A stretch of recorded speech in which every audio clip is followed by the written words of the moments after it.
how does a company you advise manage to move and navigate in this ever-changing environment? Yeah, I mean, right now, I think, first and foremost, there's really a lot of disappointment among startups because the venture market has been dead for the last 4 years. There was an absolute dearth of liquidity, both in terms of IPOs and M&A activity. And last fall, there was a tremendous amount of optimism that both between reduced interest rates and a change in regulators at the federal level, that market would really open up and we'd start to see a lot of growth. And all American innovation really relies upon that market being free and open. And that hasn't happened at all. We have both Chairman Powell signaling we might be done with rate cuts, but I think far more important, the markets are so much in turmoil, there's so much chaos out of Washington that a smooth, stable climate that would have paved the way for new tech IPOs, and there's literally over 1,000 S1s filed and waiting to go, and new M&A just hasn't happened. And so right now, I think you just have to basically sit tight. But I really do think that all the people in the venture community that supported President Trump right now are feeling some buyer's remorse. But if we do see President Trump being able to push back against the digital services tax, be able to push against European overreach as they see it by fighting fire with fire, is that not It doesn't help startups. It doesn't help VCs. It might help Meta. It might help, Apple or someone like that. But the reality is when you have companies that are worth anywhere from $1 million to $100 million or even $1 billion and have revenue from $1 million to a couple $100 million, they're not paying the digital service tax, right? They're usually not even profitable at this point. And so, and the problem is this, which is, innovation ultimately happens because you have all of these founders sort of in a garage somewhere or the version of it who come up with crazy ideas, and most of them fail, but once in a while, one of them succeeds, which is what we saw with, when we mentioned Meta, Mark Zuckerberg, or Apple, Steve Jobs. If we don't have the new Zuckerbergs and Jobs and Bezoses of the world coming up, then eventually we're going to have massive stagnation in our economy. And when there's no liquidity in the venture market, venture capital funds like mine can't really deploy as much new capital. LPs can't invest as much in venture funds. And as a result, startups either aren't being funded and they're not being created, or they're going out of business when they didn't necessarily have to. And so, the ripple effect is severe.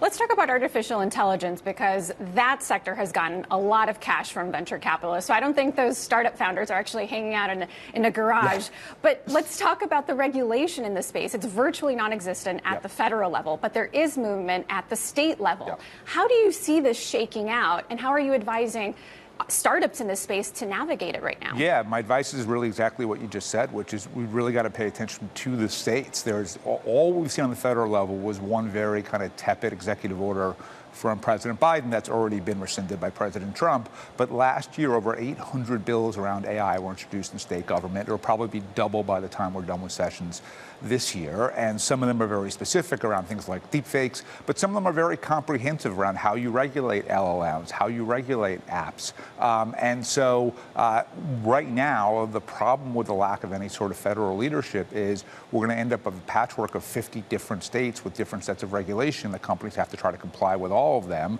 But at the moment, if you're one of my portfolio companies, it's let's focus on the states where legislation is the most likely to move.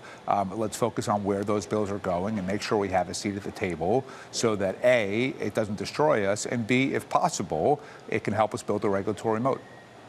What other sectors are you looking at that you think you can add value when it comes to this regulatory advice? I'm thinking autonomous vehicles, cannabis, startups and delivery. What are you seeing? All those for sure. A lot in digital health, especially because healthcare is so big, so fragmented, so regulated, and quite frankly, so screwed up that there's so much room for improvement. That's a really big sector for us. Ed tech is another one. I'm excited about nuclear and what's happening around that. The gov tech sector has been growing a lot lately, so that's become interesting.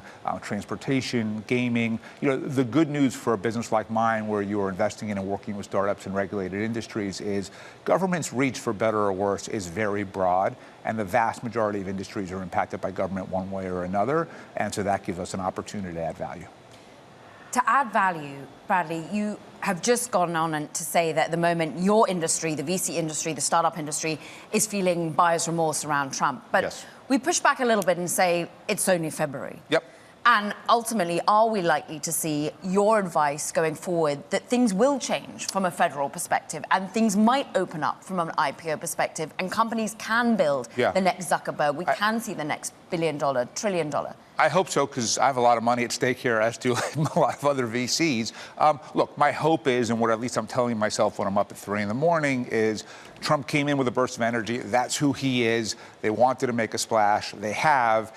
And soon enough, things will calm down and the markets will sort of feel better and we'll start to see markets the are near record highs. Yeah, but it is not, it's so far not resulting in tech companies sort of listing IPOs. So that's what we need to get to. And on one hand, it is possible that because Trump, by the way, to his credit, just in terms of the work put in, had so much activity on opening day and in the first week that there was a lot, but as a result, they've also done a lot too, so there might not be as much to keep doing going forward. On the other hand, he operates in chaos, right? That is how he functions, and that's not necessarily what you want if you were trying to take, young tech startups and either sell them to bigger companies or take them public.